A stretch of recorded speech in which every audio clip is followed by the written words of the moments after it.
Minnesota Vikings had hoped that Brian O'Neill's calf injury wasn't going to be too serious and he could be returning for the wild card round of the playoffs, but not quite working out. So Kevin O'Connell had said yesterday that O'Neill's calf injury was significant, and today they placed him on injured reserve along with Austin Schlottmann, who has a fractured ankle. So both of them on injured reserve. Now, there is a chance, since you do have to miss 4 weeks on injured reserve, that O'Neill could miss the final week of the regular season and then wildcard divisional championship game and return for the Super Bowl, but seems a little bit far-fetched at this point, given the nature of the injury. And the Vikings, to backfill some of the offensive line spots, signed center Greg Mancz, as well as tackle Bobby Evans has been added to the practice squad. Mancz has been signed to the 53.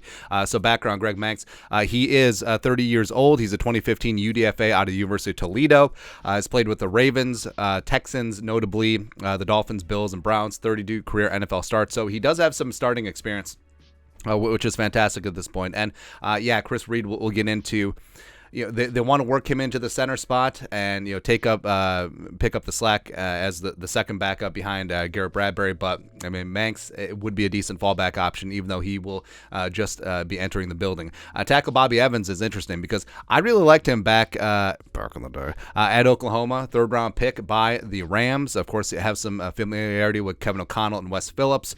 10 career starts, was let go on December 31st. Now, TBD, what was going on there? If he asked to be released to try and latch on to a contender, a la what's happening here with the Vikings, but it's a possibility. He does have potential and is only 25 years old. Vikings offensive line depth chart right now, so a little bit sutured up, but Darrisaw Ezra, Chris Reed, Ed Ingram, Oli Udoh is likely going to be your starting offensive line going into Week 18, potentially the wild card round, because even though you did bring in Mancz, trying to get Chris Reed up to speed, a guy who's been in camp in off-season and been in practice every single day, knows the system, etc. If he can figure out the snap count, then we can just go from there. He was actually decent pass protection on Sunday against the Packers. And Bobby Evans, probably just going to be that swing backup.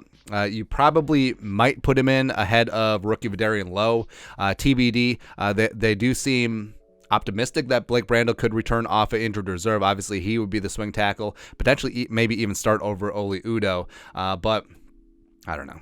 I don't know at this point. So hopefully Garrett Bradbury gets back in time for the playoffs and knocking down all the wood. If the Vikings get to the Super Bowl, by God, that's Brian O'Neill's music. But I don't know. Not great news, but the Vikings did shore up some veteran depth along the offensive line. Let us know your thoughts and our thoughts. Brian O'Neill, Austin Schlottmann on injured reserve, and the Vikings side Greg Mancz to the 53, and tackle Bobby Evans to the practice squad. Let us know in the comment section below. Subscribe for daily Vikings takes. We'll support the work. Put a little something in the Venmo, but till next time, Skull Production Value.